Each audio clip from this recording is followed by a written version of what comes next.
159. Okay. Starting now.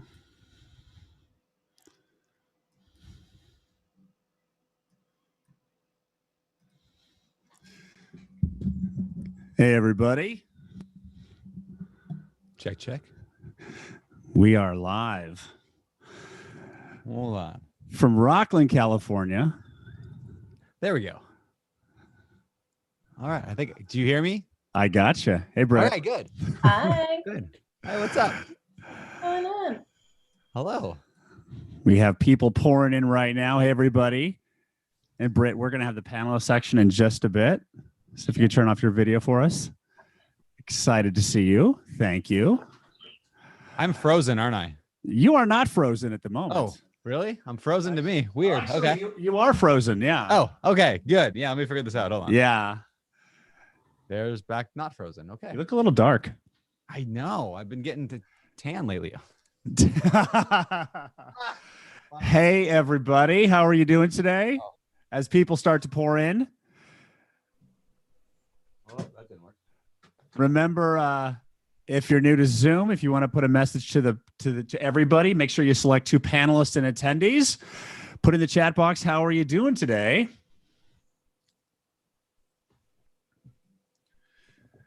We've got Brandon here. What's up? We've got Investor Girl Britt here. I made her turn off her camera for a little bit. We're going to show off some more tan people from Hawaii in a little bit.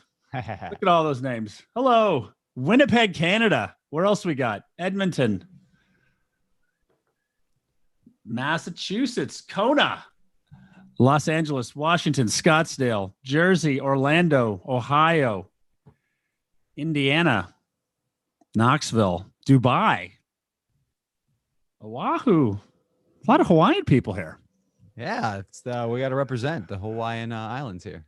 I didn't get a memo. I'm in Northern California. Next time. Yes. All right. Let's see. I'm not frozen anymore, right? You're not frozen anymore. Not frozen. Okay, good.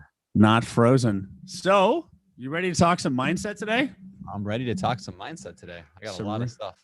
Real estate mindset. Let's see. What 2 minutes after? Should we give everybody a little bit of time? Maybe another minute. Another minute. This is a beard growing webinar, right? That's pretty much it. Yeah. I keep pushing Brandon for his new company to be called Beard Co. Beard Co. We're doing it. Beard Co. Go Beard Co. Beard Co. Yes. Excellent. Hey, more Rockland, California, Boise, Riverside. Excellent. Fantastic. What are we at here? A couple of minutes after. What was that face filter you were playing with? Was it like a cheek? God. Was that a cheek amplifier or something? Yeah, that's the funniest Instagram thing I've ever seen. So funny. I saw your cheeks get like these. Yeah, like, little it makes balls you look like you just had really bad plastic surgery. It's the funniest thing. Oh, it's not on my story anymore, otherwise I tell everyone to go check it out. But it is the funniest thing ever. Funny thing ever. Yeah, it's a good time. Hey, it's Matt. What's up, Matt? Hey, Matt. Hey, Matt, I'm going to stop your video here for a second. We'll have you join in a little bit with the other panelists, but good to see you. Looks like we got our panelist team here. Yeah. Buffalo, New York, Madison, Granbury, Texas, Sonoma County, Flagstaff. Yeah. All over the place. All over the place. This is going to be one of my last broadcasts from Rockland, California. That's right. Yes. You're broadcasting from North Korea from here on out. Congratulations on the move. North Korea. It's going to be a long drive in that U-Haul truck. A long drive. Awesome. Got a lot of Canadians here. A lot of Canadians here. That's awesome. Following Britt, Fort Lauderdale, Lake Charles, New York City, Detroit. Hey, Leica. What's up, Leica? Like I said, I'm ready for some Egyptian rat race. Me and Leica played Egyptian rat race until far too late into the night a few weeks ago. Fantastic. Anyway, great card game. So really, I've never played that game. It's the best. It's the best. We'll play Ah, sometime. okay. All Excellent. right. We ready to get started here? Let's see what I think time we we gave people enough time. Oh. Ready? You gave people time? Okay. Well, thanks everybody for joining today. Welcome. My name is Jason Dries, and I am the head of Jason Dries Coaching. I'm a performance coach, and basically what I do is I kind of help people do the impossible. I help people play at their ultimate level, help people go to a higher potential. Been coaching professionally for over 7 years now. I'm the head of JDC Coaching. I have a team of coaches that work with me. And basically what we do is we help you close the gap from where you are now to where you want to go in shorter and less time and in the most amazing way. That's what we do. But today, what today is really about, today is the reason we're putting people together today is I wanted to kind of share some of the expertise and the successes that we've had with the JDC clients, with Brandon Turner and other people in the community to kind of share some expertise and what mindset actually does. And when you actually start to elevate your mindset, really we'll start to see what's possible. So the goal today is to kind of give you a little push in the mindset department to kind of help your game level up a little bit, give you some input in kind of a mentoring perspective, also show you a little bit how to join this community if that's something you're interested in, and really see some examples of what happens when your mindset grows and really boosts. And we're going to have a Q&A section where you can ask our panelists. We're going to interview them, Brandon and I are, and then we're going to have an open Q&A after that. So anything else I missed there, Brandon? Sounded pretty good to me. I'm ready to jump in. Jump in there. Okay. So what we're going to do today is I'm going to talk about creating a 10X mindset. Give you 5 tips on creating a 10X mindset. Brandon's going to talk a little bit about some mindset things that has impacted his real estate game. And after that, we're going to jump over to the panelists. We'll do some Q&A and really help it there.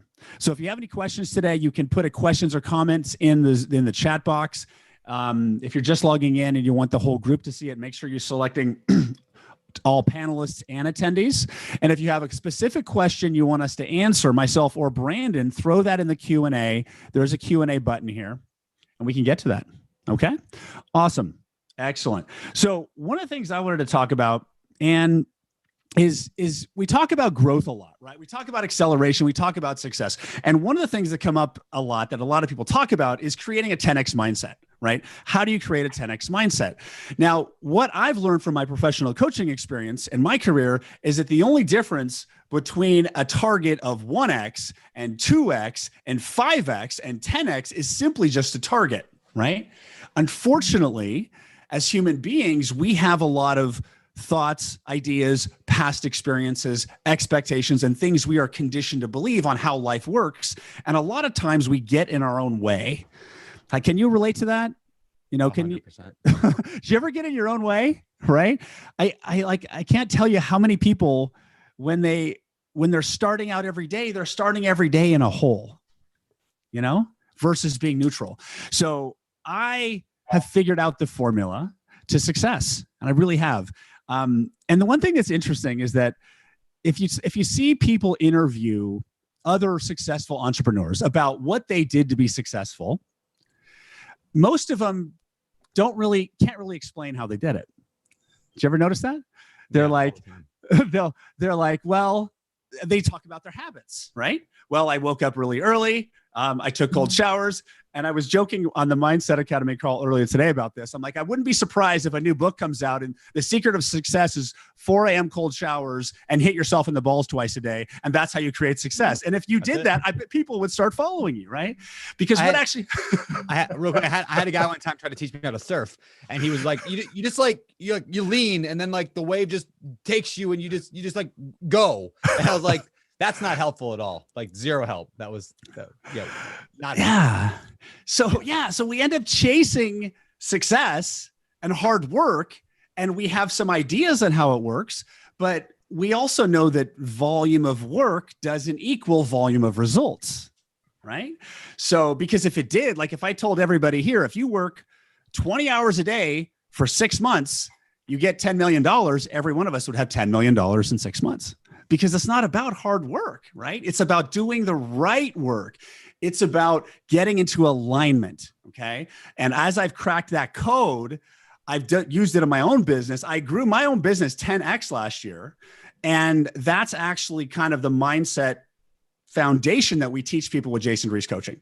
So today I'm going to give you the 5 steps on how to create a 10x mindset, because once you understand the basic model of alignment, then you can start accelerating faster and faster and faster. Okay. Does that sound good? Is everybody out there? Can I get a yes? Everybody? Does that sound good? Like to hear that today? Love this stuff. Awesome. Oh, I recognize some of those names. Does anybody want some 10x growth? Here's a question. Who would love 20x growth right now? Here's the next question. Who's willing to do whatever it takes to get the 20x growth? What if there's some conditions on that, right? The funny thing is, we have all of these thoughts in our head about how we think life is supposed to work. And sometimes those conditions about what has to happen to be successful are actually the biggest blocks to success. Those conditions, because those conditions are running in the back of your mindset. Hey, if I work hard, I'll get this success. But the second you don't work hard, you're therefore on the opposite effect of it where you can't get it, right? Cool. Excellent. So I'll jump ahead here. So number 1, aiming at the right target. You've got to aim at the right target. Most people aim too low. The way to make sure you're aimed at the right target is to ask these 3 questions. Okay. The first question is, what do you want? And that question is going to give you an answer that's usually based on past reference, what you did in the past. The second question is, what is possible? When you ask yourself what is possible, you start to think even bigger. What is possible is usually based on external reference, what you see your peers doing. The third question is, what is impossible? And that question is usually based on internal reference. And when you ask that question, I can't tell you how many times I've asked that question to a client, what is impossible? And watch them kind of like go to this place of like, can I really do that? And then when they start talking about this impossible target, they literally just light up with energy. Because when you aim at the most highest, best target, life starts working with you. When you start playing at the level you're meant to play at, that's when life starts to work with you. Because if you're playing small, you're never going to get the results, because you're on this planet to play big, to play full out, right? So number 1, aim at the right target. Number 2, start in certainty. Basically what that means is you have to start in the mindset where success is going to happen. It's very easy to have doubt. And the problem with doubt is that doubt creeps into your expectation, and your overall expectation of how things are going to go impact is a part of your mindset, which I call frame. And that actually impacts the type of results you have, the thoughts you think, etc. Right? So you have to start in certainty. And the simplest way to start in certainty is to make a decision that I am going to be successful because I said so. I'm going to hit that target because I'm not going to stop until I do. So we can leverage this power of decision to create certainty, right? Now, we may not be 100% certain that we're going to get that property with 4 doors on Johnson Street, but we can have certainty that we are going to get a property that is successful, right? We can be certain with our expectations. And that really has a big impact on what we do. So 1, aim high. 2, start in certainty. Number 3, get blank. What I mean by get blank means be open, okay? Because as human beings, we carry around thoughts and ideas and experiences from our past. And most people are dragging baggage forward. They're literally dragging baggage forward. How many of you, have you ever dragged some baggage forward and then realized, like, what am I doing? Right? Are you carrying your expectations from yesterday and last year forward? Or are you blank and open in this moment for what's possible next? Because in the next moment, anything is possible. In the next moment, you and anybody else can do anything. But what I've found is that 98% of the population, what they're going to do next is a repeat of what they just did, give or take a 1 to 3% variance. That's the majority of the population. That's why most people's income goes like this over time and not like this. So the thing is, you need to understand the past doesn't matter. There's nothing wrong with you, and anything can happen next. And when you start to move into that mindset, that space, you start to open up to what's possible. Okay. So aim high, start in certainty, get blank. Number 4, be flexible. Be flexible. Here's the simplest way to be flexible. The thing is, I've coached a lot of real estate investors. I've come through Jason Drees coaching, and real estate is a fantastic way to grow wealth and create income. The thing is, though, sometimes people have a unique path that real estate is just a starting point. Maybe they shift to actually becoming an agent or a broker or some other offshoot off of that. And sometimes people can become rigid in their goals. So one thing that's going to help you grow and expand at an accelerated rate is be flexible, because sometimes our path take different directions. What you really want to be aware of is that what you're probably after isn't a rental property, 15 doors, making it $2,000 a month or whatever that number is. What you're actually after is the end result of that, right? Because while you may want 50 doors or 100 doors or whatever, what you're really after is what those doors give you. So the end result that most people are after is usually more money, more time, more freedom. So you be open, because as you're working, if you're focused on getting your single family property every single day, I'm getting my first door and I can't see it, and you're driving back every day to work past this duplex that's fallen apart with a for sale sign for front that says free building, you may not see it, right? So you got to be flexible, right? Be open to shifting directions. And number 5, this is one of the most powerful ones. Savor the process. Savor the process, right? Because rushing is a very common habit. Like, Brandon, how many people do you get are rushing when they talk to you, right? Yeah, constantly. They wanted to be retired last week. They want to be retired last week. Here's a really simple analogy, okay? So as we are climbing the steps up our mountain, we're climbing the steps to the top of that mountain to get our goals, our mountaintop, to be a successful financial empire. The next section of that mountain you have to get through, okay? And if you are rushing is resistance to the present. It's resistance to this present part of the process. So if you have resistance to this section of the process, how are you ever going to get up the mountain if you're avoiding this process right here? So the simplest way to do it, to think about it, is to remember, rushing slows the process. Savoring it accelerates the process. And what does that mean, savoring? Well, when does time fly? Time flies when you're on vacation, right? Who's had a vacation where time flies, where you're savoring every moment and the clock is going like this, right? So if you want it to go faster, savor the process. Look for what life is bringing you. Look for what's working. Look for what your gut is saying. Look for what feels light, what feels heavy. You know, I have clients when I coach them, and then the most important thing for them to do is to get a massage. Then they get a massage and all of a sudden magic happens, right? Yeah. Like, success is not a straight line. Everybody's unique, right? So going over my minutes a little bit, but does that make sense? I'll talk about the massage in a little bit. The massage, right? It was amazing. So remember, so recap, right? 5 steps to creating the mindset. Now, the thing you'll also notice is that what I'm giving you is the environment you're operating from. Does that make sense? It's environmental.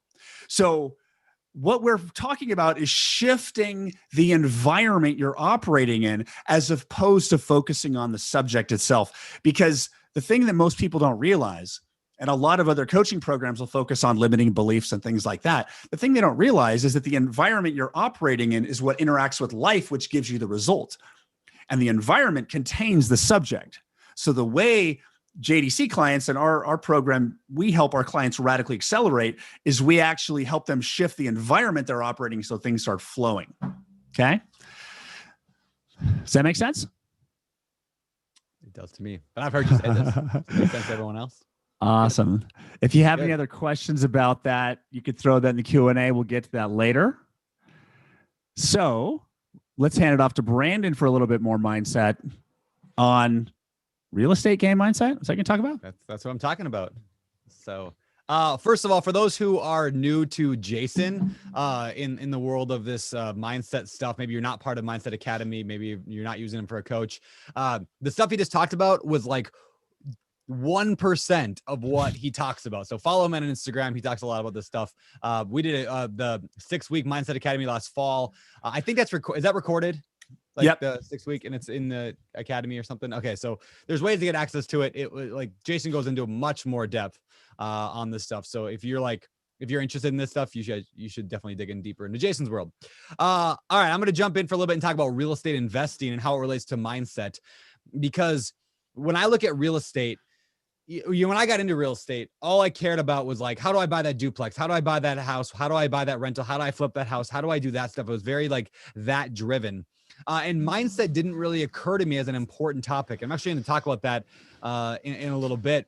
But what I've realized over the years is that like mindset is like the operating system that runs your computer. Anybody, you know what I'm talking about? If you're computer nerds here, I mean, you have the computer itself, the hardware of the computer, and then there, like the box, the motherboard, the CPU, all that, and then you have the software, the operating system, which would be like Windows, right? So Windows or Mac has their own, like Mac OS X or whatever it's called now. Like that's the system that runs everything and makes it all work. Now, if you have ever owned a computer before or a phone before, you know that every couple of weeks or every couple of days, your phone needs to do an update or your computer needs to do an update because it's got to continually up itself and get better over time. So our mindset is the operating system that we run off of. Our hardware is just like the brain itself, the body that we have. And so far too many people are focused only on what's in front of them. What do they have? What are the strategies? What do they got to do? Rather than thinking, how do I upgrade the mindset behind it? So as I go into this, you might be wondering, well, what's the big deal about mindset? Just tell me how to buy a duplex. I'll just say that, like, I'm not going to talk about how to buy a duplex today. Like, if you want to know how to buy a duplex, I guarantee you I've written a book on it. And so I've written a lot of them. So you can find that like how to buy a duplex fairly simply. Now we will do some Q&A in a little bit, but I want to focus on the things that I had to tweak in my head to get me to where I am today. I find that super helpful for other people when I learn how they tweak their mindset, their operating system, and how they've upgraded it over the years. Because you can really cut short like 15 years of trial and error with one big upgrade. If you know what you're doing. And that's what Jason's all about, is how to get to that next level by upgrading your mindset. So with that said, let me jump into I was going to have 5, but I actually got 6 here. I'm going to run through and I'll be fairly quick on it. Again, we can go into more depth on this later if you want during the Q&A, but let me just go through all of them. Write this stuff down. If you have a pen or pencil, write the stuff down. Number 1, it starts early on in I'll start. Very first mindset shift was, I grew up in a household where wealth was considered bad, where money was considered greedy. Rich people were considered greedy, that wealth was something you either got because you won a lottery ticket, you got a lottery ticket that won, or because you were deceitful, or because you were lucky in some other way. Like rich people were generally considered lucky. So that was the mindset I started from. That was the operating system 1.0 that I had when I was growing up. I started reading and learning and talking to people, and I slowly shifted that to another one, not wealth. So each of these today, by the way, I'm going to go the old mindset and then the mindset I adapted to, the upgraded mindset. So the first one was, I went from wealth is an accident to wealth is an action. In other words, what I mean by that is wealth is not something that you naturally just get. It's not something that like falls in your lap. And for those people who do fall in their lap, what happens to them? What happens to most NFL players? What happens to most lottery ticket winners? Anybody know? They lose it all, right? Because the reality is their mindset couldn't handle that. So in other words, if you want to achieve wealth, first of all, I had to overcome the mindset that wealth is bad. In reality, wealth is just an action. It's something that you do. And when you follow those steps, you're going to get there. And so that was the first mindset shift I had to make, is that I could do it. First of all, if I took the right actions, I would get there. I like to always say that like success in anything is not dependent upon my past. It's entirely dependent upon my actions and my mindset going forward. And so anyway, first one, write that down. Wealth is an action. Because once you believe that, once you upgrade that part of your mindset, you're allowed to move forward. Otherwise, if you just have this belief that wealth is only for lucky people, it's amazing how unlucky you'll be because you have this negative view of it. So that was the first one. Number 2, came a little bit later. I started, not too much later, but I started thinking, well, how do I get wealthy? How do I start building wealth? And I, like many of you, stumbled across real estate investing. And then I came up with the idea very quickly that I would buy rental properties. Pretty good idea. Anybody here rental property investors or want to be? Let me know in the chat area. Just say yes. Well, that's me.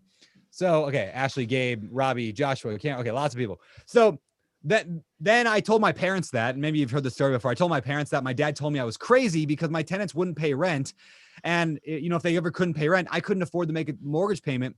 So I'd be losing everything. And I was like, oh, you're right. So the mindset there I had is I can't afford it. And then I read this little book that many people have read here, Rich Dad, Poor Dad. And he says this amazing line in there that shifted my mindset. It said, the poor say I can't afford it. The rich ask, how do I afford it?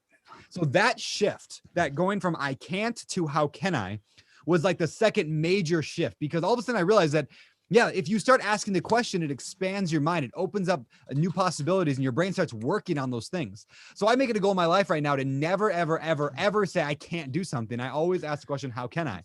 And even I've trained my family to that point now. If I happen to say something, even to like my wife, I'd be like, honey, we can't do that. She'll say, nah. How can we do that? And I'm like, you got me. So, yeah, number 2 is that one. So anyway, things like tenants, like what are they going to do if they don't pay rent? I wrote down, how do I can't manage tenants because I don't like talking to tenants. I don't like talking to people very much. I don't want to manage tenants. Instead of how do I manage tenants without having to talk to them? So I hired my mother-in-law for, I think it was $250 a month to just talk to all my tenants. Amazing how much free time that relieved on my life when I started acquiring rentals. Later on, I would love to move to Hawaii, but I could never afford to live in Hawaii. I could never leave my rental properties in Washington State. And we switched that to how do I able to do that? So I was able to move to Hawaii. Then it was, I couldn't buy this $1.7 million house. No, how do I buy that $1.7 million house? House hacking, which is how I ended up doing it. And then I can't raise millions of dollars. No, how do I raise millions of dollars? And now I've raised like $20 million in the past year. So that's number 2. I can't afford it moves to how do I afford it or how do I do it? Yeah. Number 3, based on this raising money thing, this is something that Jason really helped me work through. I said that I was not good at raising money, and I needed to do it in order to grow. I didn't want to do it. I was not good at it. I wasn't going to do it. And that was all based on a couple experiences where I tried to raise money from people that I knew, and they shot me down and they said they couldn't invest with me. And it made me feel horrible. Like just like they were attacking me. Like they were telling me I was deficient. That's how I took that. Cause I'm a high I on the DISC profile. I like to be liked. I want people to like me. And when they said they couldn't invest with me, I just assumed that was because I was not good enough. And that I was bad at raising money. So that was a mindset that Jason actually worked with me very meticulously, like a surgeon, to gouge out of my head, to replace it with the thought that I am good at raising money and I have incredible opportunities to offer. And that shift, when I started thinking, no, I have an opportunity, I'm not asking for a favor anymore. In fact, I rarely even I don't even ask to raise money most of the time. Almost all of my money raising has been very passive, like me just talking about it. Why? Because instead I stopped focusing on the asking people for money, and I started focusing on the amazing deals I was getting. And I started focusing on that instead. And it's amazing how many people want to give me their money now. It's like money raising is easy for me. It's incredibly easy because I changed my mindset. It's not even the tactics. It's literally the mindset changed how I viewed it, and it made it more accessible. So that was number 3. Number 4, I had this mindset that leadership equals middle management. How many of you have seen the Office Space, the movie Office Space? Anybody here? And ever work at a place like that? We watched it last weekend, actually. Oh, did you? Yeah. Amazing movie, right? And there's that great boss in there, right? Lumberg, doing the TPS reports and all that stuff. That's what I considered to be leadership for the longest time. And so I had this problem. I knew that if I wanted to grow and to expand, I would need to bring people into my life. That's a common sense. We all know that. But I feared that life of leadership because when I thought of that, I didn't want to turn into Lumberg. I didn't want to turn into a middle manager. I don't want to turn into Steve Carell from The Office, right? I don't want to be that guy. I don't want to put on an oversized suit and, try to make jokes and have the best boss ever mug. I just not my thing, right? So I just said for years, I don't want to be a manager. I don't want to be a manager. And this is the mindset shift that Jason worked with me for a number of years on, was shifting that from like middle management is leadership to no, leadership is not middle management. Now, some people take it that way, but no, leadership is 2 things. It's a vision and energy. Leadership is vision and energy. So my job as a leader is to cast the vision and to propel our team forward with energy. I don't manage anybody anymore, really. I mean, I don't meet with people on one-on-ones. I don't have like TPS reports. I don't do weekly, checklists to make sure they're doing their job correctly. Like I have a vision and I have energy, and my teams just run. Now, I'm not saying that they're not managed, but I have people in place for that. And so anyway, that was a big thing, that the concept of who, not how. There's a book called Who, Not How out by Dan Sullivan and Ben Hardy. But you know who first taught me that concept was Jason here. He actually said that phrase to me probably 3 years ago, who, not how. And he just kept saying it every time we talked. And it's just changed everything. Today I have 6, 7, 8, 9 people in my team right now, a couple interns, a couple other and we're going to buy $1 billion of real estate in the next 7 years. And it's not me. I work like 5 hours a week at Open Door Capital at most. I have an incredible team. So leadership has become vision and energy. And number 5, I'll wrap up with this one. Actually, no, I got 2 more. This one is super simple. I used to think big deals were scary and something to be avoided. I assumed a deal that was $100,000 was 10 times easier than a deal that's $1 million. And I assumed a deal that was $10 million would be 10 times harder than $1 million. I assumed that as properties scale, they became more difficult. That is not true at all. In reality, a friend told me this. He said, don't be afraid of commas, because that's all they are. They're commas in their decimal points and commas. And they're not to be afraid. Like in reality, the bigger that I get in real estate, the bigger deals we pursue, the easier they are. Now, yes, the stakes are a little bit higher sometimes, but like the bigger deals are requiring less money from me. They're faster. I have less risk because the loans are better. They're non-recourse loans. And like I have people, like because of the larger deals, it provides the money in fees to be able to pay the entire salaries of everybody on the team, so I don't have to do the work. So they're easier, faster, better, more fun, everything, because I started looking at like commas and decimal points in a different light. So that was mindset shift number 5. And the last one here, I alluded to it earlier, and this is something I've been learning for the last, I would say 5, 6 years working with Jason, is that strategy, or when I say strategy, I'm talking about like, how to buy a duplex, that kind of stuff. It's not enough. That's only 1/3 of what you need to become wealthy and successful and financially free through real estate. I want you guys to write this down. I call this the triple threat. I just coined that today. It's the triple threat. This is what you need to become wealthy. And in fact, in anything, if you want to become wealthy in anything, business, entrepreneurship, whatever, you need these 3 things. Number 1, you do need strategy. You have to be doing the right tactics, the right actions. You have to be taking the right steps. Otherwise, you're going to screw up. Number 2, though, is you have to have the right mindset with that. If you do not have the upgraded mindset, it doesn't matter what the strategies are.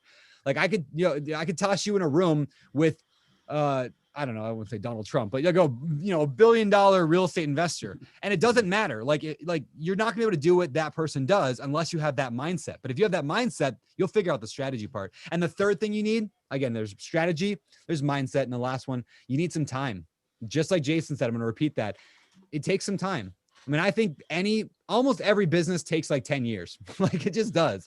Now, some guys, like we're going to talk to some today on the panel that probably got there a lot faster than that. But majority of people, it takes about 10 years of hard work to be able to get there, to be able to get to that level that you want. Some people can do it in 5, some people can do it in 2, some people do it in 20, but it takes time. It's not going to happen overnight. So the key is designing your life so that you can stay persistent. I am not naturally persistent. I'm just not. I give up on things too easy. So I have to hack my life to do that. One of the ways I do that is by joining things like the JDC Mindset Academy, which Jason's going to talk about later. But just so you guys know why I'm a big proponent of this stuff and why I love coaching and why I love meeting with Jason and mastermind groups and all that stuff is because that is the hack that I use to keep me persistent, because that's the thing that's going to make a difference. So that's what I got today. Those are my 6 kind of mindset shifts that made me a real estate millionaire. Anything you want to add on that, Jason? Those are great. Yeah. And I remember when I was talking about your very first hire for Open Door Capital and the salary. Yeah. I remember that. It was like, man, I got a resource, right? So yeah, so far. Yeah. And it's mindset, right? Like, and you're looking out now, how many people do you have on the team? Yeah. I mean, our calls, there's like 13, but some of those are on Brian's team. So it's somewhere between 9 and 13. Depends on how you want to count it. Yeah, that's awesome. Crazy. And you're close to retirement, right? Or you're just getting started? I don't. I'm just $1 billion in 7 years. Now this goes actually. Let me just say this real quick because there's a lot of confusion sometimes. Like even when me and Jason talk together, we talk a lot. Between Jason says be flexible, and I say I've got a goal of $1 billion in 7 years. But here's what people don't maybe realize is that I have a goal of where I want to head to, but we adjust that goal every year, and sometimes even more than that. So like we'll adjust to the market, we'll adjust to things. So we are flexible. We know the general direction we're heading. I say I'm going to go buy $1 billion, but you know what? If I can get 2 billion in 7 years, I might do that instead. Who knows? So, flexible. Yeah, flexibility is key because you never know. Like you could meet a rich ice cream billionaire heir who you save his life on the street with a Heimlich maneuver, and he pays you $1 million a day for eating an ice cream cone. Like, are you going to turn that down, or are you going to take the calorie hit? Right? I would like that. Just work out a little harder. Yeah, because and sometimes when we set our goals in January 1, we're setting our target as best we can from our January 1 mindset. You've got to check in because June 30th is not the same mindset as January 1. That's also why I like quarterly goals more than like annual. I do very little annual planning, do a lot of quarterly because you got to be flexible. You got to be able to pivot and adjust, especially in real estate. Yeah. Well, that's why we talk a lot about the concept of known versus unknown, right? Because in the known, like if you've got a new real estate investor and they want to replace their day job of like $10,000 a month income, they need $200 a door, right? Times 50 doors. Yep. And a new real estate investor that could take them 5 to 7 years. That's known. They know how to do that from today. At the same time, it's also physically possible to get $10,000 a month in passive income in 5 to 7 months. They just don't know how. Yeah. So the thing is, you want to set the targets in the known 100%, but you want to operate from a mindset where the unknown and the 10x growth isn't just possible, it's likely or guaranteed. Because if you're operating from that frame, then your subconscious mind and reticular activating system starts to pick up on it. And that's what we're seeing a lot of really accelerated growth. So I'm excited to share some of the panelists next, because I know most of these people, but I don't think you've seen all the results they've done. So it's pretty awesome. So if you have any other questions we haven't, put them in the Q&A we can get to. Real quick, procrastination is not a thing. It's misalignment. Misalignment. But I'll answer as many questions as you got at the end. All right. So we have some panelists here. Hey, panelists, you want to turn on your video? There we go. We got some introductions here. Hey, everybody. Representing all over. I think all of you know me. All of you know the guy with the beard too. Most of you. How's everybody doing? Where's Matt? Come on back, Matt. Waiting for Matt. I'll do out the format here. I'm going to read out. I'll read out some bios, and then we'll start out with some questions. So we have Investor Girl Brittany Arneson. Now, hey. Are you Hawaii now? Are you a Hawaiian now? I'm a Hawaiian. Local. You don't like you don't like embarrassed I did that, Brandon. I didn't know what freezing rain was until I went to Texas in February. Do you know what freezing rain is? Is that something you have in Canada? Yeah. So if you don't know Britt, she's a 28-year-old Canadian real estate investor, social media influencer who actually has more than Brandon. Higher followers than Brandon. This week. We both have plans. We'll see who wins. Yeah. And, she figured out and learned how to do DIY renovations, and now she's moving on to bigger and better things in the commercial space. Cool. Awesome. And we also have Jaden. Hey, guys. Jaden. Yeah. Jaden went fishing yesterday. It was 20 degrees out. That's right. Jaden, I actually met Jaden a year ago when he quit his W-2 job to become a full-time real estate investor. And working with me, he's transformed his mindset of an employee to entrepreneur and ended up paying more in taxes last year than he earned the year before. Yeah. Wow, that's awesome. That's awesome. Thanks. Yeah. Cool. And then we also have Elliot, who is the best golfer on the bridge right now, is from what I understand. The dude shoots. No, Elliot's terrible at golfing. I could. It was a club championship win. I won by 9 last year. Was that at the mini golf place that we went to? I think so. Yeah. I remember Elliot Brandon was telling me there's this guy you got to talk to. His name's Elliot. And that was like a year ago. And I finally talked to him. Like November, that first year, guys kind of started doing stuff. I was at Brandon's house. It's like, go talk to Jason. He'll fix it. Go talk to Jason. Elliot is a real estate investor developer. He's got over 25 million in his portfolio right now. He does that with his wife, and they live in. Actually, I'm sorry. That's too much. I don't have that much. That's not too much. I apologize. Real estate investor buys and manages properties in Washington State. Yeah. Soon catching in on 25 million. Soon catching, and really good at golf.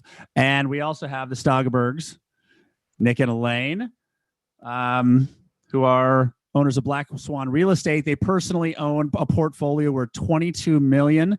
Didn't you tell me, Elaine, that your annual rent is over $1 million? Yeah, our annual rents are like 1.8 million. Wow, crushing it. And you just had another baby too, right? I did. I had a baby in April, our third baby. Awesome. Hoping for number 4 soon. Okay. Got to keep up with you, Jason. Keep up with everything at scale. Yeah. Okay. Keep going. You got one more. Through relationships and passive and active real estate investors, they manage a portfolio of about 45 million, and they have 3 kids in Rochester. Cool. Well, thanks for all of you for being here today. Excited. And then, Hey, Dave, I think you can turn on my video, maybe. Oh, did I heard your video? Let's see. Matt is there. There we go. And I think Hamal is, I don't see on here. So Matt is a client of mine, former doctor. He said he called himself a drug pusher, I think, right? And Matt's bio transitioned from an full-time anesthesiologist to full-time real estate investor. Wild Moose Adventures has over 50 million portfolio value, makes $1 million in passive in real estate income every month. And I don't think I'm charging enough. But nice to meet you. Thanks for being here. 100,000 a month. 100,000 a month. So my notes are incorrect here. I apologize for that, team. Welcome everybody. Good to have you here. And Brandon, what do you think about these rock stars here? Yeah, rock stars. I think Hamal is also said he needs you to let him in. It's Hamal. Jonathan, or Danny, can you take a look? Oh, he is in as an attendee, not a panelist. Here he comes. Oh. Here he comes. And Hamal. So you got video? There he is. There we go. I got it. Hello. Hamal Badiani. How are you, Hamal? Good to see you, Jason. Yeah. Welcome to the team here. Hamal is a banking exec on his way to escaping that life. Founder and managing partner of Exponential Equity, a vertically integrated commercial real estate firm. He lives in Charlotte with his wife. Twins? Yeah. Mm-hmm. and doing some really cool stuff in real estate. Yeah. Awesome. So one of the questions that we wanted to ask is, what type of impact has the mind, like how did your mindset change after working with like JDC and working with us? How did your mindset, and we'll start with Britt, how did your mindset change from engaging in coaching in the coaching community? Hey, Jason. So I think for me, it was definitely breaking out of my DIY kind of mentality, because I got really stuck in that. And when I took a step back and kind of thought about what I actually wanted and what I wanted to do in real estate, it wasn't building myself a job and being tied into my renovations every day. I was just so stuck in it, but I was so busy and like building this brand. And then it ended up just being tied into my identity. And I didn't really know how to break out of that, because I think that was tough for me, just to kind of take a step back and really think about what I wanted. And it wasn't being tied to my renovations. So I think that really helped me, kind of taking a step back, thinking about what I had to do to reach my full potential, because it wasn't every day painting white walls, like filling little nail holes. I knew I had so much more potential than that. So I think that helped me a lot. Awesome. What about you, Elliot? what kind of impact his mindset has had on you? Yeah, so mindset has been huge. I went from golfing a bunch and being depressed and sitting in bed, 12 to 15 hours a day to, and with a relapse after almost 10 years, to starting another new company, spending more time with my wife, doing more, expanding, getting myself out of the day-to-day roles, and just really seeing a ton of growth. We added 36 doors last year. We started a new call center it's going to be a $10 million business, I think, by the end of the year. Life is good. Right now, we're currently tied up in, $3.5 million in property. So life's been pretty good. So that's your real estate off-market deal finding business, right? Yeah, the call center. Yeah, that thing. We started it back in August, and we're set to do 150,000 in sales in just this month alone.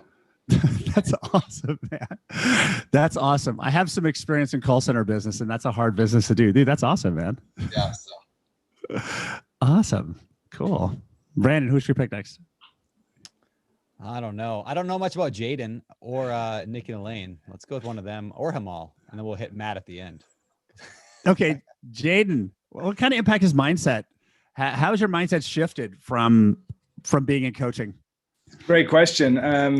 I started last year, January 2020. I was an employee, shifted into the entrepreneur space, and then started with you, Jason. And I realized right off, like I was raised with the mentality that I'm a child of God. I have that infinite potential, that infinite power, but I didn't really accept or truly embrace that. I don't think we as individuals have infinite potential, infinite ability, and infinite power. And I'm so grateful to have that mindset. It's all about the mindset, to know that I can go out there and be as successful as I want to be, just because the universe is conspiring in my favor, that I have a Father in heaven who loves me and wants me to be successful and find the happiness that I want. And just making that mindset shift and being an infinite being with infinite potential, I think that's the biggest mindset shift that I had in 2020. Awesome. Yeah. Cool. Nick and Elaine, what about you? You both.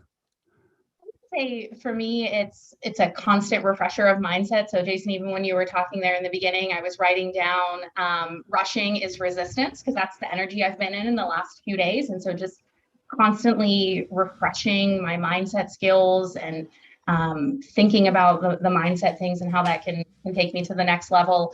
I would say the thing that's been most impactful for me is taking the time to celebrate the wins and to be in alignment with that. I remember, Jason, our very first call, it kind of at the end, you were like, "Are you there?" And I'm like, "Yeah, I'm just on the verge of tears." And we were talking about celebrating the wins that had happened over the last couple of years and really feeling like I could just stop and appreciate the wins for a day, a week, a year, however long I wanted. And having that alignment with my future goals and not feeling like I have to grind to get there. The goals are still happening, but it doesn't feel as hard on my mind, on my body, on my energy. There's just much more flow, much more ease. Just hyped out today. Rushing is resistance, and just remind myself not to feel that feeling and to focus on more alignment. Awesome. What about you, Hamal? How has mindset changed over since working with JDC? Yeah, talk about resistance but successful, right? So my first call with Jason, I had a successful residential flipping business, which I was not enjoying, but transactionally in the bank account, outside world, everybody loved it because it made a ton of money. And Jason, in my first call, told me to shut it down. And I did. And I didn't have anything else. But the whole point was, are you aligned to what you want to become and the process associated with that, more than what are you trying to achieve short term? And I'm so glad in the middle of COVID, I made that tough decision. In my heart of heart, I knew it was there, but Jason led me to it through the tweaks in the way he does it with his magic. And in the last 7 months, we've created a commercial real estate company, which is my true calling. And we've closed 50 million in transactions. 800 units in the last 6 months, 7 employees. We are getting under contract another 42 million this week, a mega monster 500 unit project in Houston. So it's a sky's the Wow, limit. that's bigger than last time we talked. Wow.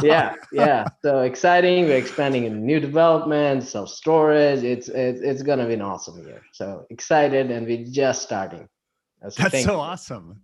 Yeah. That's awesome, Hamal. And Matt, so where are you at now?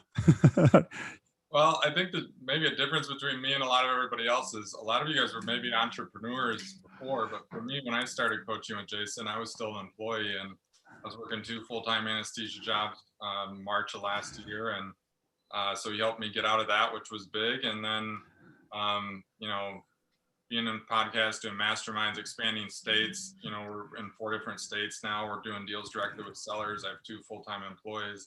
I'm writing a book. You know, it's been really fun. It's been a good time. Didn't you have 2 jobs when we first met? Yes. And weren't you? And I had a car with no heat in my feet. Do you remember that? I remember you driving from Rochester to Eau Claire and talking about your feet being cold because the heater was broken in the car in the winter. So yeah, lots happened. Come a long way. That's funny. Yes. So you got a new truck, right? Yes, Chevy. Nice. So well, let's start with you, Matt. So like since your mind, how did the mindset lead to a change in results? Like after your mindset shift, what happened? Yeah. I think it just opened me up to possibilities of, you know, I mean, you know, I think I was probably 1 or 2 million net worth when we started coaching, and I'm about 30 to 35 now, you know? And so it's just been, 15 minutes before coming on the call, I, you know, sold a building to a cardiologist, you know what I mean? And it's like, the guy's going to pay no taxes. He and his wife are both docs. They'll offset $1 million in tax liability, you know? So doing things that I didn't think were possible, and like, you know, working with employees. And so it's this, you hit capacity, you know, and then it's like, okay, we're on this next level, you know, what's the next level? And I think that I just keep hitting that level of like, okay, you know, we got 20 deals in progress, and, you know, so I guess the results are kind of, and now I'm more just kind of like, well, what's the process and what do I enjoy doing? And how do I, you know, what I'm learning from Brandon is it's okay. Now it's not about numbers. It's like, how do I get the lifestyle that I want? So that's the next year for me. It's like, you know, who really cares about the numbers? Like, how do I get the life that I want? And so I think that's where I'm focused now. But in answer to your question, passive income, I am there. Since January 1st, I made this goal in Q1 to try to make 5 million, and I'll be about 10 days short in cash. So that's man. Come on, you got to step things up a little bit, buddy. I got a call center that closes on Friday, so it's been fun. It's been fun. We're closing a deal every week, and I know, you know, coaching and conversations are confidential, but I am going to share something from Matt's because I find it entertaining. And Matt says, is it really okay for me to go that big? He would ask me.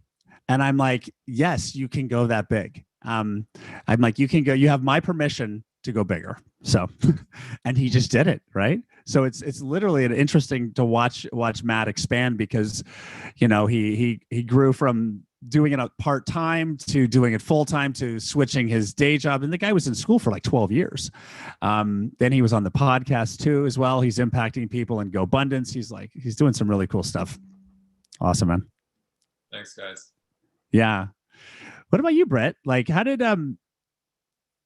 mindset like impact like the results you're making? Like, how did that shift things for you? Yeah, it's definitely changed a lot for me. Just being stuck in kind of those renovations and getting out of that. Now I'm in Maui, so that's been pretty fun. And kind of working on those tasks that are more like the best use of my time instead of like feeling like. And I'm not saying like I'm just completely quitting all my DIY stuff because I still like it, right? But I just like can do that as a little bit of a hobby instead of having it my full-time thing. So kind of getting out to Maui and working on those tasks that are way more worth my time and kind of realizing the potential and like the reach and everything I have in my audience, I just like, I'm starting to actually utilize that a lot now, and working with operators in the industry like Matt there. We've been working on some deals together too. And just, I'm not in operations. I'm not that detailed person, but I am that big picture thinker. And I think I have a lot of potential in that. So it's changed a lot. Nice. Nice. Thank you for sharing that. So the next question is like, what else is different in your life? Because we talk about business, we talk about money and real estate and doors. Like, what else like is different? Like Nick and Elaine, like what else has changed in your life when you started focusing on growing mindset besides just business success? One thing we talk about often is like manifesting your version of reality. And I just actually moved the mouse to the unmute button because I'm like, I think we're gonna get called on next, and that's what I was gonna mention. So some kind of inception happening there, and honestly, I don't think I've really talked to you very much about business. Like business has been going crazy. We've got so much to be grateful for. Talking a lot about my health. That's the thing that's probably changed the most, and made a lot of progress there. I'm very excited about having better health than I've been since I was in college, and talking about relationships. I think on our, it's just very holistic focused. In a lot of ways, business is going really well, and so it's probably not the thing we need to focus on the most. Our health, our spirituality, our relationships are really probably bigger determinants of our happiness and fulfillment. So I'd say that's been the biggest focus for me. Awesome. What about you, Jaden? And then Hamal. Yeah. Well, I mean, life's a completely different story for me since I started coaching. I mean, I'm my own boss. I get to spend time with my family when I want, do the things that I want to do on my free time. I mean, went fishing this weekend, as we all know. I would say some of the big things that have changed for me is that I'm more receptive to big success, if that makes sense. Like I had a deal in January this year. I was going to flip it. I decided that I could probably make $75,000 to $80,000 if I flipped it. And I thought, what the heck, I'm going to ask for $100,000 and as is condition, $100,000 profit. So I just decided to list it without doing any renovations work, and we sold it and made $100,000, which is more than what I wanted to flip it for. But it's just having that mentality and the perceptive to just ask. I mean, the worst anybody's going to tell you is no. But I would have totally missed that opportunity had I not been flexible and open to change my mindset. So Brandon, do you see that a lot? You're muted. That's incredible. I need to flip some of my houses without flipping them. That sounds great. No, but it's awesome. I mean, it just shows like that it's a perfect example of the being flexible thing. If you just get stuck in like, this is what the plan is what I'm going to do, you struggle. So yeah, that's awesome. Awesome. Hamal, what about you? Like how are things, what else is different besides business when you started focusing on expanding your mindset? Yeah, I think it's the clarity to have blissful dissatisfaction, as I call it, every day, right? When you wake up, you're clear on what you're trying to do, where your priorities lie, the phases of life that come and go, both positive and not so positive, and taking them along. And like I think most people here, business is the last thing we speak about. Most of the times we don't speak about numbers of business because it's all well and good, but at the end of the day, it's family, it's health, it's lifestyle, it's priorities, it's choices that we are making. Are we making them right? Those are the questions we have, and that's where having that machine of waking up most days and having that kind of fulfillment, but also the hunger to do something, leave an impact, pay it forward, be kind, be grateful. All of that combined, it makes you a better human being if you're aligned in your mind and body with where you want to be, what you're trying to do on a daily basis. And that's where the gratefulness of changing your mindset comes, because it allows you to be a supreme human being. That's awesome. Because your deals just started getting bigger and bigger, right? yes. And they could be 500 million, or I might not do something in the next 6 months, but at the end of the day, the process, I really enjoy the process. I'm building a solid team and a company that I hope that would outlast me. So that's the part that I'm happy about. Oh, awesome. So here's the next question, and I'll give that to you, Hamal. What did you used to think was impossible, but now is just a normal thing? Yeah, $42 million deal, $14 million in equity. I have to put 600,000 down, and I would lose it if I don't close that $14 million in equity in 45 days. That's pretty much. I don't think I was thinking about that kind of size in like even 6 months back. Elliot, what about you, man? Like what used to be impossible and now is just a normal thing? Being your friend. I mean, I think the crazy thing about it is I wake up every day with passion, no matter what I'm doing. And I didn't live in that realm, even though I was doing really well by society standards. We had the perfect life, and I just wasn't satisfied. And it has nothing to do with business; it has everything to do with passion. And it's pretty cool because I basically kind of, to a certain extent, almost had to fire you because I'm like, man, I have so many good things going on in my life right now. And I don't need your help right now. Like you're there on standby but it's, life is good. And it's, most of it's not even from the business or the money aspect of it. So. Awesome. Matt, what used to be impossible and now is just a standard thing for you? Well, I mean, working 2 jobs, I was never able to travel. So, I mean, I've been to Breckenridge, Fort Myers, Austin, Texas. I was out in Maui for 2.5 weeks, Tahoe. That's been really fun to be able to travel more and do little things like, have a cleaner, have a cook, have those kind of things. It's like, oh, wow, like this is a whole different way of living that, I don't know, for me, it's the little things like that go a long way. You sleep normal hours now, right, too? Yeah, a little bit better. No more working 40 hours and 48. Awesome. What about you, Brandon? What's something that like used to be impossible that is just easy now? This is a normal thing. I was gonna say like having a team of people is one of those things. I kind of mentioned that earlier, but being able to like have people that do like the who not how concept was incredibly difficult for me for a long time to even like get my mind wrapped around. But now like I feel like I just naturally think that way. It's like anytime something comes up, I'm instantly like, okay, well, who's gonna do that? So that's been huge. Is like it's kind of like with anything in life. There's a learning period, right? When I learned to surf, everything's a surfing analogy in my life. But when I learned to surf, it was like it's all manual at the beginning. Anybody here that ever surfs, like you got to figure out how to do every step manually, and you're thinking about it as you're doing it, and it's really cumbersome. But the more you practice it, the easier it becomes, and pretty soon it's just natural. Same thing when it comes to hiring people, finding good talent, recognizing talent, and getting them to do stuff. That whole thing is just kind of automatic now and very natural. So yeah, that's been phenomenal. If you could give yourself like one tip when you were getting started, or what would it be? If it was like, if you give yourself one tip 5 years ago, what would it be? Me? Yeah. Me? Yeah. I was, I kind of mentioned this earlier, but I'll repeat it. It's early on, I believe strategy was all that mattered.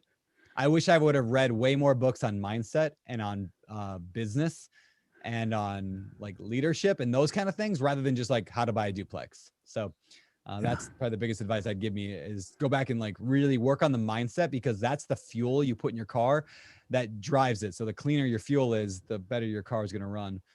And everything becomes easier when you fix the mindset. Yeah, that's a great question. Hey, let's go back to Britt and then Nick and Elaine. Like what if you could give yourself a suggestion for when you were first starting, what would you tell yourself? Well, for me, I think it's that same thing of the who, not how, which it is hard. It's a process. And I'm still like, I don't feel like it's natural to me yet, but I could definitely relate to Brandon and when he says that. But now it's just like, okay, like hired property manager, bookkeeper, all this stuff, and like out trades. Like I can just do anything from a distance now, which is kind of where I wanted to be. But it definitely takes a while to kind of get in that mindset. So still working on it, but that's been huge. Awesome. Yeah. You only have to hear Brandon's story of carrying a toilet one time to learn that story. I had that in my notes to talk about today, and I spared everyone. And then Jason went and brought it up. That story. I haven't even seen. It's just in my head.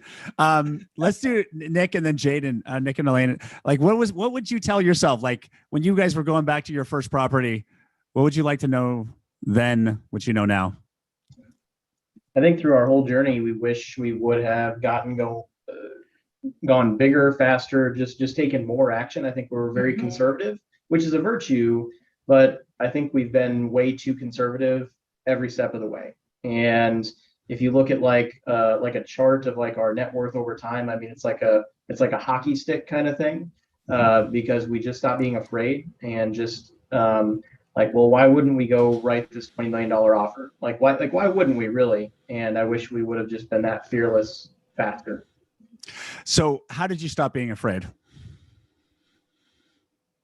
You just do it. I don't know. There's not a perfect answer. It's not like you stop being afraid, really, right? You know, courage isn't the absence of fear. It's just being able to take action despite it.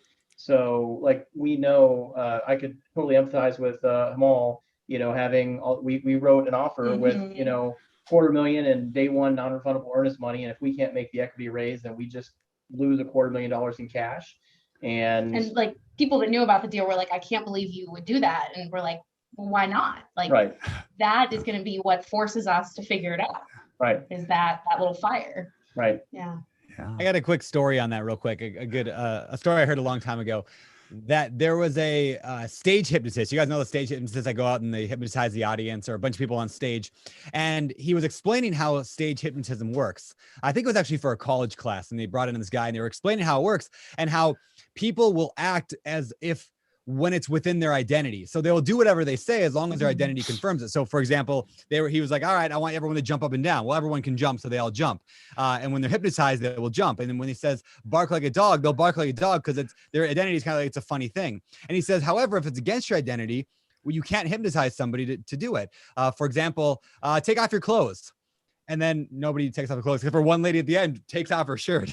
And later, she was a stripper. And so the story was like, because it was in her identity, it wasn't weird for her to do that thing. So what I would say for Nick and Elaine is like, and for everyone here, is when things become not necessarily less fearful, but to the point where you'll do them anyway, it's because you've stepped into this identity where you are somebody who overcomes that fear. And that is such a valuable, amazing place to be. Is when you take on the identity that I am a person that takes this on. I am a person who doesn't miss my goals. I'm a person who succeeds no matter what. It's amazing what can accomplish when you align, that alignment thing we keep talking about today, your actions with your identity. It's powerful.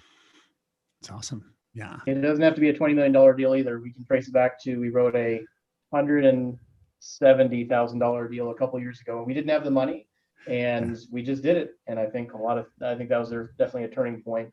Go write an offer and put money down on something you don't have money for, and you will find a way. I promise you. Awesome. Thank you. Jaden and then Elliot. What was a tip you'd give yourself back when you were starting? Yeah, I feel like I'm echoing a lot of what other people are saying here. I just say dream bigger and who not how. Like today or this last week, I wrote an offer on a $6 million property. And I mean, that's common occurrence these days, it seems. And I'm landing these deals. My average deal is over $100,000, and I know that that's pittance compared to all these other people. But I just have to dream bigger, just get to that next level. And it's all about who, not how. Awesome. Thanks, Shane. Elliot. I might go a little bit different. I would tell myself to lose my ego a lot sooner. I struggle with ego in a lot. Almost lost my marriage early on. And so realizing the team that you build around you, whether it's just me and my wife or 100 people, that it's the team and not Elliot. And so I think you helped me in a lot of ways get that out of the way. So, and realizing that then also helps us be able to hire more, because then all of a sudden I don't have to be the one doing everything because I'm not the best at it, and get my ego out of the way. Well, thank you for the honesty. That's a really good share, and that's helpful. Awesome. How about Matt and then Hamal? Yeah, I trying to think. What would you share? What would you tell yourself when you were first starting out that you know now? Just scale. Like, first off, thank you to Nick selling my last single family house right now, which I'm super thankful about. So happy to get rid of that thing. But like, I think I would just get into it bigger. Right now I'm 45 days, I'm closing on a deal with a 20-year lease with 2% rent bumps. You know, I'm going to be 50 years old by the time the thing matures, you know? So it's just like, I don't know. Yeah. Find a mentor, find a coach, and level up and just, you know, scale. Okay. Awesome. Amal. Yeah, I think get out of your own head. That's one tip, and don't listen to the noise inside or outside. And once you get there, you can the divine forces speak to you, give you ideas, and you just run with it. And the more you do that, the more stuff happens. It's just magical, right? People, even a few months back, people told us when I started this company, they were like, hey, it takes 5 years and $50,000 coaching programs to even get into multifamily. I didn't go to any coaching program in 7 months. We're gonna give you $100 million real estate company, and it's because I didn't listen to them. I didn't listen to myself listening to them. That naivety and that ignorance and the action has helped us, and that's what you and the Mindset Academy has helped. Truly helped me getting me and myself out of the way. Awesome. Thanks, Amal. So if anybody has a question for our panelists, put it in the chat. We're actually going to talk about the Mindset Academy for a little bit, and then we're going to get to Q&A. Brandon, do you have anything else before we jump over there? I don't think so. I will just throw this out there. You know, we're talking a lot about mindset today. And so oftentimes the question comes up is like, how do you change one's mindset? I want to throw out just a couple ideas real quick that just help me. And if anybody else has any other things they could add on this, but I wrote down just 5 things. Number 1, be intentional about changing your mindset. Like if you want to change your mindset, be intentional about it. Like I'm going to change my mindset. That's the huge piece of it. Number 2, the media you consume. So the books you read, the things you listen to, the talk radio, the news, or you reading mindset related stuff. The teachers you listen to, who you following on Instagram, who you following on social media and on Facebook, and again, the books you read. There, the education you receive, meaning classes you take, courses you take, things like that will affect you. And then number 5, perhaps the biggest, is the people you surround yourself with. Which is why, again, I put myself into communities as much as possible of high achievers like JDC Mindset Academy, because it just puts yourself in that group with people who are also trying to level up their mindsets. Everyone kind of goes together. So those are my kind of like, that's how you change your mindset. But anything you want to add on that? Yeah, that's good. That's good. Yeah, let's talk about the Mindset Academy. Then we can talk about changing your mindset. Because there's a lot of different ways. It's kind of a big question. So. The Jason Dries Coaching has a program called, if you have a question for the for any of the panelists or for myself or Brandon, put it in the Q&A, click the Q&A button. So we'll put this slide up here. So the Mindset Academy is a group coaching program that is run by myself and Brandon Turner. And basically it's a monthly program, and we have quarterly access to the program that's starting next week for Q2. And calls are on Tuesday, and there's basically a 60-minute call every Tuesday. 3 calls a month, I'm doing mindset calls, and 1 call a month, Brandon Turner is doing a mentoring/mindset call. There's also 2 calls a month where our group coaching calls, where I interact with the group one-on-one, providing one-on-one coaching, whoever wants coaching directly from me. The other thing that's also included with the Mindset Academy is we have a Slack community for the Jason Dries community members, for people that are in the Mindset Academy, as well as one-on-one coaching with Jason Dries coaching. There's currently about 250 people in that community, in the Slack community right now, and it's amazing to see what's happening in that Slack group. There's deals, there's partnerships, there's mentoring, because it's a really interesting group, because everyone in this community is in coaching. So it creates a collective mindset that is at a really high level. All of that content gets stored into a library where you can access it and replay it. And there's downloads, there's repeat after me's, there's audio files. This slide right here is our topics for the next 12 weeks. Next week, I'm going to be resetting everybody's mindset. The week after that, Brandon's going to be doing deal talk. We're talking about turning chaos into success, mindset from the strategy perspective, financial mindsets, getting into 10x growth, how to open doors. So basically, we take a structured approach to kind of help your mindset kind of evolve across all areas of growth there. So those are the topics there. Calls are Tuesdays, 12 o'clock Pacific. Actually, I'm sorry, not 2 p.m. Pacific, 12 o'clock Pacific. And registration is open now and closes on April 1st at 12 p.m. PST. And that is available for signups at jdcmindsetacademy.com. Very cool. Brandon, you having fun being part of the Mindset Academy, Brandon? I love it. Like I said, anytime I can get around people who are also trying to improve their mindset, that's my thing. So I love this stuff. The membership itself is actually for the quarter, and so at the quarterly membership, the price for the quarterly membership is $997, and after the quarter, it converts to a monthly program at $397 a month. So you can, after the quarter's up, it'll convert automatically, or you can cancel. So we kind of take the topics that adjust, and we adjust the topics based on the kind of the need. So if we find there's a need coming up in the community, we adjust that. But basically, we focus on a mindset and strategy to kind of help people across the board. And the majority of the people are real estate investors. I'd say probably 70% are real estate investors. Probably 25% are entrepreneurs or high performing professionals. There's men, there's women, there's families, all sorts of people in there. So it is an ongoing program. So we've been running it. It started last quarter. We did our 6-week Mindset Academy, and we've been doing the Mindset Academy since January 1, and we do enrollments every quarter. Okay. So you can't sign up right after April 10th. Yeah, signups are live right now, and we are going to cut off signups Thursday, April 1st at noon. So that's when you get in. The next time it'll be open will be June program. And actually, when you sign up, you get access to the previous content. You get access to it as well. Cool. Awesome.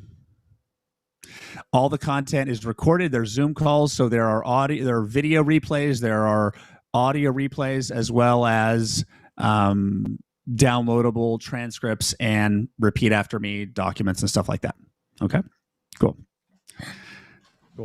And yeah, let us know. I know I saw Jeff said it in the chat room, but I'll miss anyway. If anybody plans on doing it, I'd love to know who it is so we can kind of give a shout out in the chat room. So let us know if you plan to join in the group this quarter. And let us know. Other than that. Yeah, and if you have a question, put it in there. But that's one of the programs I created to really kind of help push my mindset coaching out to a group, to people. Yeah. So let's see. Greg said signing up now. Colleen, yes, I'm in. Yeah. Yeah, it's been a pretty amazing group collectively, because there's a collective mindset of there, and then the Slack community has been, has been a massive, massive impact. There's deals happening, there's mentoring happening, there's expertise happening there. Jason, I want to say something about the Mindset Go for it. Academy. Go for it. That I really love is, since the calls are largely topic focused, you build a library that you can go back to. And I've been surprised, there's so much media out there in terms of podcasts, books to read, things to look at, that I go back to the Mindset Academy video sometimes 3 and 4 times, because it's such a refresher. And like Brandon was saying, it's the most important thing is the operating system, is how my mind is functioning. And those recordings are so valuable. So obviously the live calls have a ton of value, but then the legacy of having the recording and being able to hone right in on, this is something that I'm maybe struggling with today, or that I want to up level today, or something I know is coming up this week that I want to be prepared for. I'm going to go right to that recording and focus on that. So the value just keeps going and going and going, even after that call that week is done. Awesome. Yeah. Thank you. I love that M. Jeffrey said, in there like swimwear. I never heard that word. I like that phrase. That's awesome. Raul said, count me in. That's awesome. Yeah. And you also get interesting content from Brandon that only happens there. Yeah. I don't do one-on-one coaching with people. And so this was kind of actually in me and Jason talking, was there's a lot of people who want to have more access to me, and I just don't have the time for stuff. So we were well, I don't really want to start like my own personal coaching business. I don't have time for that. But what if we did this together? So that's kind of how a lot of this conversation started, is what if I helped like once a month coming in with the small groups of people that show up, and then we just have the conversation that I can help more direct. So anyway, this is pretty much the most direct one-on-one you're going to, or at least one-on small group that you're going to get with me. That's, and I love doing it. I love talking to smaller groups. I'm an introvert at my core. I don't think a lot of people know that. So I enjoy small, more intimate groups like this. Awesome. Excellent. Awesome. Well, if you have any other questions, throw them in the chat, and let's answer some of those panelist questions, because I know that there were some. And here's a good question. This one's for Matt. And the question is, what did you do in the moment of quitting a high-paying job to focus on commercial real estate? Were you already dabbling in it, and how did you take the final leap? Yeah, so I think this is more from Brandon. Financial independence is kind of stair steps, right? So we don't, for me, it was income is above expenses. So my passive income had exceeded my expenses. I mean, I was living in a house where I had 3 roommates in the house, and I was maybe spending $2,000 a month or whatever, right? So there's multiple ways to manipulate the numbers of saying, okay, well, what's worst case? And so I think that, for me, I had reserves, and I had enough passive income to the point where it would exceed my expenses. And then I started to have options. So I think if you can do that, then you can, a little delayed gratification, then you can flip it back up and then have the life you want. Awesome. Thanks, Matt. How about Britt? There's a question for you. How did you switch your mindset from focusing on day-to-day DIY and maintenance to looking at bigger picture and scaling up? So I think for me, one thing I've been thinking about a lot is that decision-making model, which is kind of what made me successful in the first place, I guess you could say, which is decide, commit, figure out how, instead of where most people get stuck is that decide, plan, commit, right? And they get stuck in that planning phase for so long. But for me, it's once I've decided and committed to something, like I'm all out, like that's what I'm going to do. And I'm going to figure, I don't have the answers. I didn't know how to renovate a whole house start to finish. Like when I started, I had zero idea, but it was like, there's always a way. There's always people to ask. There's always like resources online. So I think like taking that, decide, commit, figure out how is like one of the most important things. That's great. Awesome. And somebody's comment says, love the energy in the group. And how many, can you guys give some input on the energy of the Mindset Academy? Like, have you been on the calls and like seen the energy of that group or the energy in the Slack group? Yeah, I find that to be super helpful too. Just like staying consistent. Because it's hard, like when you're transitioning, like for me, it was like scaling or doing whatever. So really every morning I try to listen to parts of the Mindset Academy and like just get my head in the game right off the bat, right in the morning. I made it a part of my morning routine, and that helped a lot in being around all these like-minded people. Nice.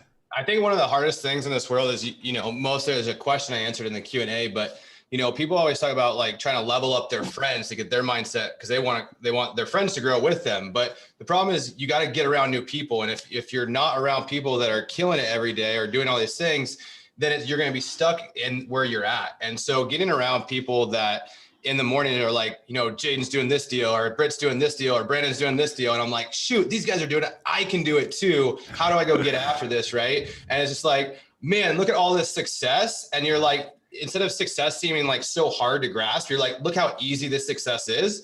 And so being around people to have that and see that every day is really, I think, what helps. Because, I used to tell my friends all the time, like, oh, I'm making this money or doing this. And they're like, shut up, stop talking about it. They don't care. They just want to work their job and go home.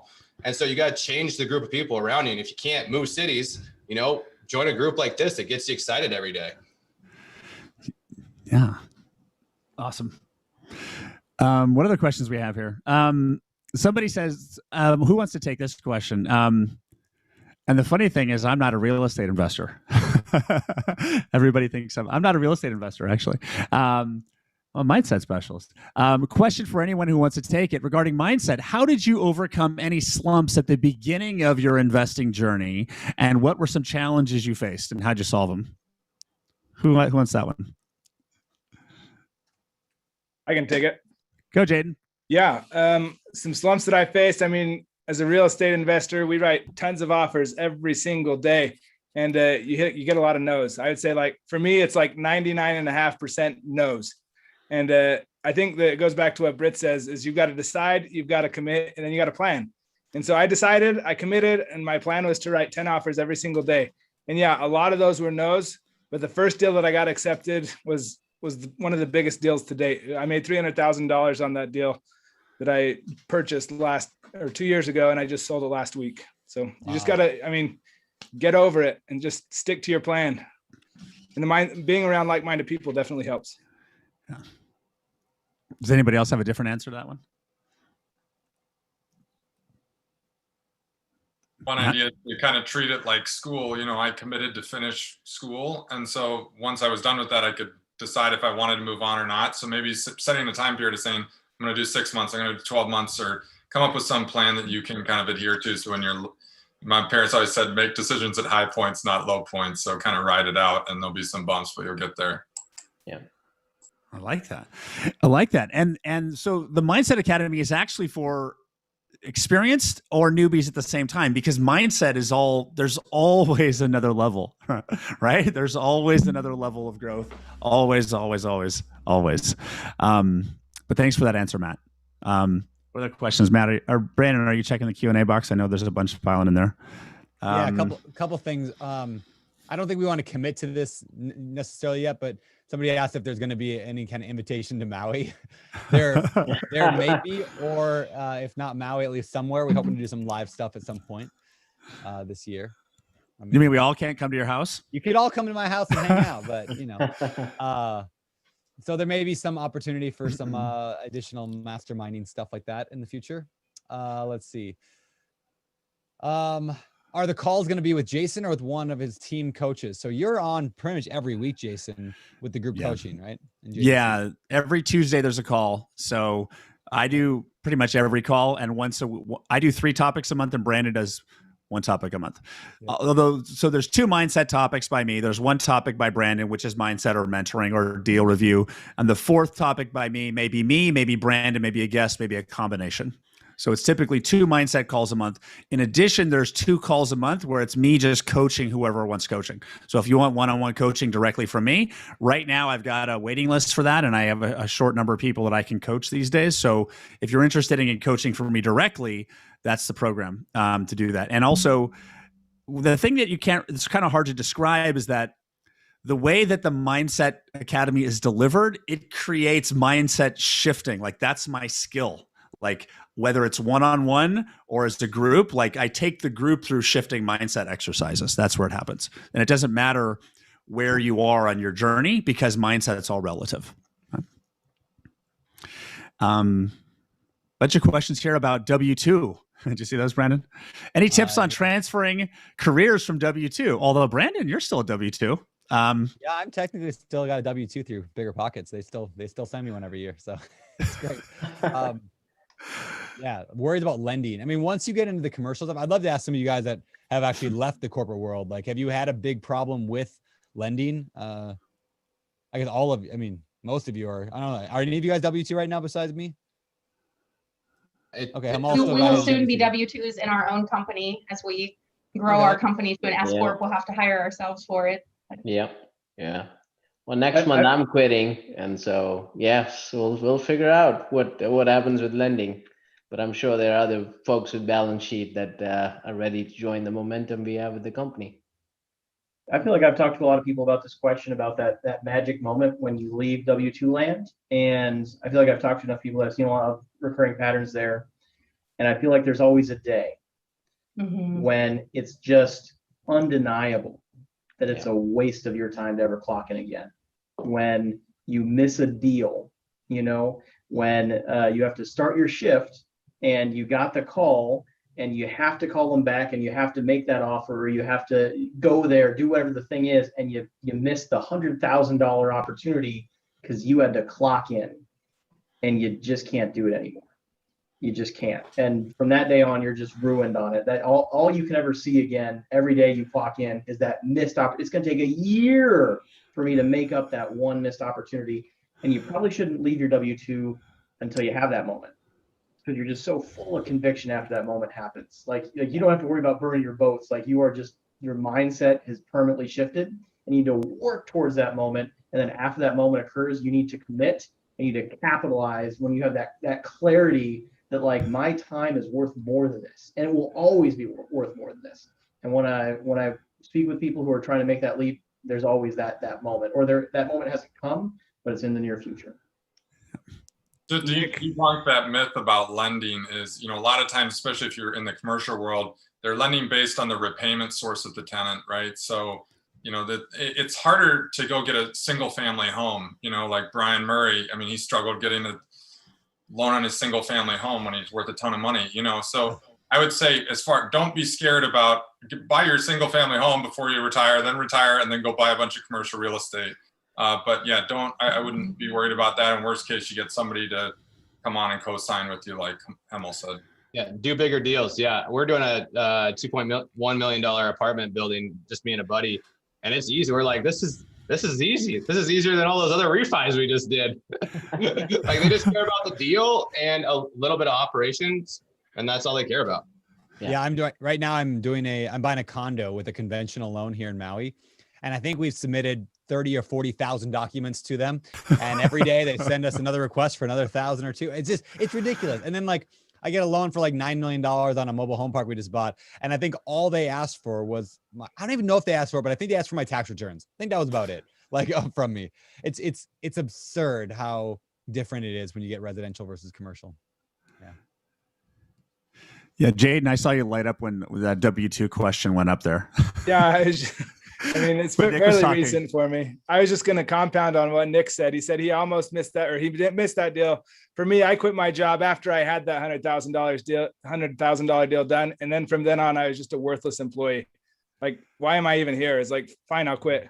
And to my wife's regret, we should have refinanced our house, qualified for loans. And yes, it's hard. There's a lot of stuff we probably should have done, but I was just a worthless employee and I couldn't take it anymore. I'm not looking back by any means, for sure. Awesome. Let's see what other questions we got here. So here's a question maybe for the group if somebody wants to take. When you're feeling unmotivated or unfocused when you're feeling unmotivated or unfocused, what do you do to change your mindset and your state to get back on track? So anybody want to answer that? Yeah, I'll take that. I think one of the tricks Jason has taught is first you got to sit back, relax, orient yourself, focus on your heart, and talk about the statement, which is really powerful and really helps me go in an instant from way down here to way up here. Is I take full responsibility and ownership of what I'm feeling, where I'm at, and what is about to happen. And I can't quote Jason on how he says it, but he says it more magically than I do. But just accountability on everything's gonna be fine. You're one speck if you think about it in the whole cosmos, but you also slice of life itself, and that changes the game instantly. It's very, very powerful. Excellent. Awesome. Excellent. Thanks, Tim, all for answering that. The Weekly Mindset Academy calls for 60 minutes, 45 to 60 minutes. I think we're almost over on time here. Brandon, I'm sorry. What do you got here? Anything else you want to throw in there? Let's see. I like how did you find that balance to get a spouse on board? I've answered this before, various places, but I'll tell the story real quickly. I got my wife in the right mindset because I said earlier, media changes mindset. So I asked my wife to read Rich Dad, Poor Dad. She said no. And so then I said I would trade any book I would read if she would read that one. And she said, fine, read Twilight. So I read Twilight. I'm now Team Edward. And she read Rich Dad, Poor Dad. She figured out, she's got the same mindset as I did from the same reason I did. And that book changes mindset in a large way. So yeah, that's one way. Media changes mindset. That's the best I can say is if I wanted my wife to become vegan, I'd probably go randomly put on a vegan documentary. If I wanted her to start running more, I'd put on a running documentary or get a bunch of friends who all go running and start hanging out with them. So there's ways I don't want to say you're going to ever change your spouse, but you can influence them just by the people around you. Just look at, if you move to Denver, your spouse will be wearing like those like puffy, like sleeveless jackets within like a month. And if they move to Hawaii, they'll be wearing board shorts within a month. Everyone just adapts to the environment around them. So get your spouse into an environment where they'll naturally change and you won't even know it. They won't even know it. It just happens. Yeah. Awesome. Well, thanks everybody for being here. I think we're over on time here. Any other comments, questions we can answer before we wrap?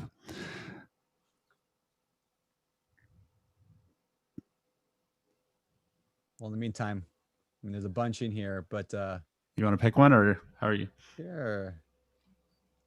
All right, let's do this one. Jose said, what do you do to balance family time when you're inspired, motivated, and have the drive to go, but you might have to pump the brakes for family? I think that's something all of us struggle with, right? Like, I think everyone kind of struggles with, like, how do you balance, whether family or, if friends or whatever, how do you just balance personal life with business life? I'll throw in my just 2 cents, and I'd love to get a couple other thoughts real quick, but I'm just very intentional about it. And when I'm working, I'm working. And when I'm not, I try not to be. The more I can define those two things, the easier. And the more I manage expectations, the better that is. So if my wife knows I'm going to be working 8 hours and I'm off, it's not a problem. If she didn't know what my schedule is going to be and then I go work 8 hours, that's a problem. So I manage expectations. It makes it better for everyone. What do you guys think? Anybody else? For me, I mean, all of us as real estate investors are really good at keeping a spending budget. I had to learn how to keep a time budget. So my wife and I sit down every Sunday night and we plan our week. We make time for each other. We make time for each of our boys. And we just say, these are the things we're going to get done. Like, these vacations are what we're going on this year. And it's just about making it a priority, like you said, Brandon. Yeah. It was really important to Nick and I that we work together. And so we created a life where that was possible. Nick left his W-2 career about 1.5 years before I did. I'm a psychiatrist, so I needed to finish my training. And then once I finished my training, I joined him. And so we get to live that every day. Yesterday, our son wasn't able to go to school because he had a stomach bug. We were just able to bring him into our office and have him with us and spend time with him and just be completely present for him, while also running this super cool business, because we're the owners of it. So we get to make those decisions. And then I think for me as a mom, I think a lot about my legacy. And don't get me wrong, I love my business. I love putting together deals. I love watching the numbers go up. I love impacting people, but it's going to be my children that carry on my legacy, and or my relatives if someone doesn't have children. And knowing that that is my real focus, and that the business just allows me to free up time and focus to spend on my legacy. For me, that's my children. Other people might be their relatives or charitable giving or a cause that's near and dear to their heart. But business is just to be able to live the life that you want, not the other way around. And don't get me wrong, there are times when I'll say to Nick, like, I could work 24 hours a day because I love working, whereas taking care of little kids is exhausting. But then I'll step back and remind myself, Ma, I use the same line. I take full ownership of my life and everything in it. I take full ownership of how I choose to spend my time for the next 3 or 4 hours. And I'm going to choose to spend that with my children because they are my legacy. And just getting into that mindset and knowing that the whole point of this is legacy. I was so sincerely filled with gratitude yesterday as my 3-year-old son threw up all over himself into his car seat as I was driving him around. That, like, I get to do this. Like, I don't have a clock to punch. And so I get the privilege to spend time with my kids when it actually matters, when I choose. So, like, it's easy to be frustrated. I think it's just as easy to be filled with gratitude. And that's the mindset shift right there. Love that. Yeah. Awesome. Yeah. Like, it's, I've got 4 boys under age 10 and my business grew 10X in the past, like, 6 months. So, but the reason how I was able to scale like that is because I basically was expanding my mindset every single day. And I literally would start to go into overwhelm every 2 days. And I started to realize that there's no way I could get everything done that I think needs to be done. So I moved into a space that was basically, if it's meant to get done, it'll get done. And if it's not meant to get done, it won't get done. And then as the workloads went down and my team went from just Jason to 20 people on the team in 4 months, I was looking at the work I was doing, and I was working at this pace of just this intensity all the time. And I'm like at lunch, and I'm like, was giving myself 8 minutes for lunch. And I'm like, wait a second, if you don't eat now, you could jump on the rower and I just stopped. And I'm like, wait a second. I just got so wound up. I'm like, I need to slow down. And then I decided, I took my 6 o'clock reminder to stop working at 6 every day, and I moved it to 5, to stop working at 5. I did that 2 weeks ago. And then about a week ago, I'm like, well, I move into Texas, and that's a big emotional thing. And I'm like, you know what? When I moved to Texas, let's just stop working Fridays. And I'm like, can I do that? And I was like, well, if it's meant to get done, it's meant to get done. If it's not meant to get done, it won't get done. And I realized that we fill the amount of work we have with the space. So I'm a constant evolution, and that's I'm kind of leading a mindset on how I grow and expand my life. And I figured out how to make life flow in an amazing way. And that's what I teach people in the Mindset Academy. And the thing that you want to understand from these people here is like, all of these amazing human beings, and you're all amazing human beings, what these human beings have done is they have maintained a singular focus and pushed through the discomfort. Because what happens for most people is they stop when it gets uncomfortable, when the growth happens, because it's actually not discomfort. It's really just a feeling of expansion. When your body is pure energy, you're pure energy, and you have a frequency that your body operates in. And when you do an acceleration in life, you feel it, right? When you have that gut check, or when I'm writing that $20 million deal, or that $250K in earnest money, or hiring my 5th employee, and Brandon's like, oh my God, I got a salary to cover, right? Like, there's this expansion. And in life's like, do you want to grow and expand, or do you want to stay small? You could go whatever you want to. Like, there's no right or wrong. You could go your own way, but life is about growing and expansion. And most people don't expand as fast as they can because they don't think it's possible, or they don't know how to get stable mentally when the growth happens. And everybody here who's part of this program has figured that out, because that's my gift, is helping people balance that. So the reason we want to aim at the target of what is impossible, because that's where you should be playing. That's why you're on this planet, right? Is to do something amazing. Like, you're here to be you, not copy someone else. And when you follow your own unique path, that's when the magic starts to show, right? And coaching really is the way you get yourself out of your own way, and go for that level. Because that's what I love doing. I just love unleashing people so they can play it at the higher level, So there's a lot of questions here. I know we're going over, and I want to be respectful of my panelists and Brandon's time because we're getting in past the massage time. But if you join the Mindset Academy, Brandon will tell you the massage story. He may tell you the toilet story. I'm not going to hear that. I don't need to hear that story anymore.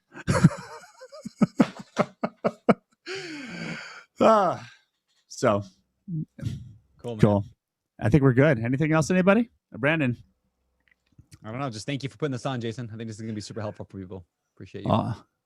Awesome. And if we have questions, you can send the questions to Danny or Jonathan, where we can take more questions. Where's my team? You can send questions. Yeah, Danny at Jason Dries Coaching. You can shoot them to me at Instagram. Shoot them there. We'll answer all these questions. JDC Mindset Academy also has a lot of information about the Mindset Academy, some stuff there.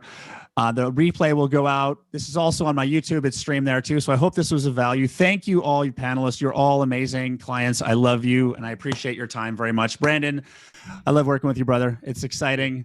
And maybe we won't bring 300 people to your backyard one day. Maybe we'll narrow it down. I can fit like 25 at my table. I built a long wooden table. Got the lights over it. Britt there, right? Yeah. We'll start with the panelists then. Yeah, there you go. Panelists get to come, and then we'll bring a few others. It'll be a good time. I'll bring the copy of Frozen 2. We can watch on the movie out there. Yeah, it's amazing. All right, everybody. Have an amazing day. I appreciate all of you. We will be in touch. All right. Talk soon. Bye.